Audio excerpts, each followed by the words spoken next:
Johnny Depp's comeback didn't begin with an interview or a carefully staged Hollywood moment. It started with a single image that spread online like wildfire. When the first look from his film day drinker surfaced, people couldn't believe what they were seeing. Depp appeared in a completely different style, almost unrecognizable, and it was enough to send the internet into a spiral. Fans argued about whether he was reinventing himself or whether the industry had pushed him into a new direction after years of chaos. Commentators insisted he wasn't just taking another role, he was making a statement for anyone who thought he disappeared. But the part that really shook people was the idea that this movie wasn't chosen randomly. Rumors circulated that Depp picked Day Drinker specifically because of what it symbolized, a comeback on his own terms. And as those whispers grew louder, one thing became clear: there was something deeper happening behind the scenes, something almost nobody was talking about. Because while everyone was obsessing over his new look, insiders claimed something far bigger was unfolding quietly in the background. Disney, the same company that cut ties with him the moment controversy appeared, was rumored to be reaching out again. Reports claimed that behind closed doors, Disney officials had already held private conversations with Depp about returning as Jack Sparrow. Not a cameo, not a side appearance, an actual return, the kind fans never thought they'd see again. Some insiders said the talks were more advanced than people realized, and that one specific producer fought to bring Depp back into the fold. Fans exploded with theories. Some insisted Disney was trying to fix the damage after seeing how much support Depp gained. Others believed the studio wanted to cash in on nostalgia, but the most surprising reaction came from people who weren't even sure Depp would say yes. It wasn't just about money or legacy anymore. For many viewers, it felt like the industry wanted to rewrite its own history. And right when people were still arguing about what these secret conversations meant, Depp made a move nobody expected. He walked back into one part of filmmaking he hadn't touched in more than 20 years. When Depp returned as a director with Modi, everything suddenly shifted. The film's premiere in London turned into a symbolic moment. The story explored the chaotic, painful, and misunderstood life of artist Emilio Modigliani, and viewers instantly saw parallels with Depp's own journey. Social media lit up with comments about how emotional Depp looked during the premiere. Some thought it was nostalgia.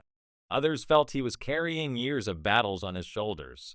And then speculation grew. Was this film his way of processing everything he'd been through? Was he stepping into storytelling because acting alone couldn't express what he wanted to say anymore? No one knew for sure, but the atmosphere around the premiere felt charged with meaning. Yet the mysterious part wasn't the movie itself.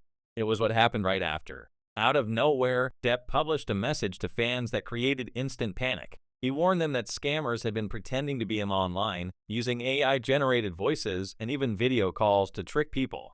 Some fans claimed these impersonators drained their accounts, contacted them through fake, private channels, and pretended to be part of Depp's personal team. The warning suggested something chilling. These scammers had been targeting fans for years, but only recently had the technology become realistic enough to fool nearly anyone. Depp firmly clarified that he and his team never asked for money, personal information, fan cards, or paid meet and greet arrangements. But once the announcement spread, conspiracy theories erupted. Some believed these schemes were part of a coordinated attempt to damage Depp's reputation. Others thought scammers targeted him specifically because his re-emergence brought new attention.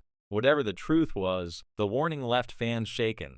And even then, this wasn't the biggest twist in Depp's comeback era. Because right when people were still processing the AI scam news, Depp resurfaced in a project that revealed a darker, more symbolic side of him. He joined Ridley Scott's graphic novel adaptation Hyde, taking on a character torn between identity and chaos. Depp described the role with two strange words: madness and magic. Commentators immediately connected the dots, pointing out how the character's inner conflict mirrored Depp's public battles. Some fans felt the role was almost too perfect, like he chose it intentionally to explore his own shadow side. Others believed Hyde represented a creative freedom Hollywood never allowed him to have. And behind the scenes, rumors kept growing.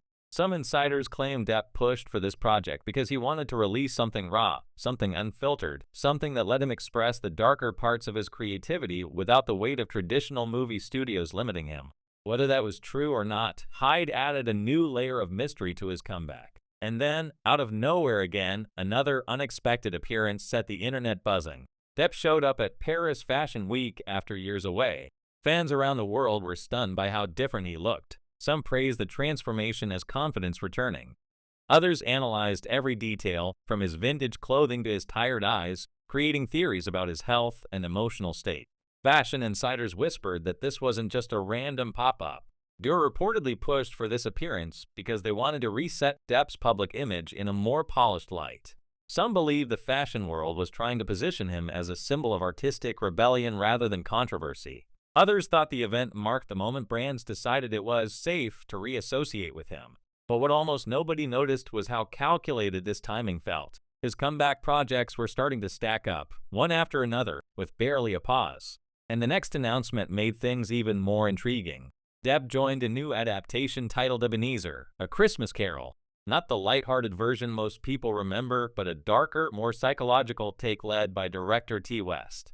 Fans immediately wondered why Depp, who had already taken on so many symbolic roles, would choose this one too. Some speculated that he was entering a new creative era focused on characters facing inner turmoil. Others believed he wanted to rebuild his legacy with roles that reflected transformation, redemption, and complicated human emotions. Industry insiders shared another angle. They claimed this project could end up being one of his most personal performances in years. They said Depp wasn't just choosing films, he was choosing stories that meant something specific to him. Stories that weren't tied to franchises or box office expectations. Stories that hinted at a deeper message he wanted to send about his journey. And all of these new projects, all these calculated moves and surprising appearances seemed to point back to one emotional moment that revealed how he truly felt about everything he'd been through. Because after staying mostly private for months, Depp finally spoke about the chaos of the past few years and described himself as a crash test dummy for me too. The phrase shocked many people. It wasn't delivered with anger or bitterness, more like someone reflecting on a hurricane they barely survived. Depp hinted that he didn't expect Hollywood to support him, but he also didn't expect the entire system to turn away so quickly. He made it clear that clearing his name wasn't about proving anything to the industry. It was about his children. He wanted them to see the truth for themselves. Fans were struck by how honest and worn down he sounded. It wasn't the swaggering Hollywood icon people were used to. It was someone who had been publicly torn apart, stitched himself back together, and stepped back into the world carrying the scars openly. And that's where his story becomes more complicated than ever. After everything, Depp doesn't seem interested in returning to the Hollywood system the way people expect. He's not rushing into blockbuster franchises. He's not chasing the traditional comeback arc. Instead, he's choosing smaller, symbolic films, expressive characters, and opportunities outside the usual Hollywood machine. Some fans see this as freedom. Others think he's still rebuilding slowly, one careful move at a time. And then there are those who believe Depp is crafting an entirely new chapter, one where he's no longer controlled by studios, public narratives, or online chaos. Maybe that's why his recent choices feel so unpredictable. One moment he's appearing at a fashion show, the next he's directing for the first time in decades. Then he's warning fans about scams. Then he's taking on roles that explore the darkest corners of identity. Each step feels intentional, but the final picture is still forming. And that's what keeps viewers hooked. Johnny Depp isn't just making a comeback. He's rewriting the blueprint for how a star returns after the world tried to erase them. And if the last year is any sign, his story is only getting stranger, deeper, and far more unpredictable. Because as everything unfolds, people can't stop wondering one thing. Is Johnny Depp stepping back into the spotlight for good? Or is he quietly creating a new world where he doesn't need the spotlight at all?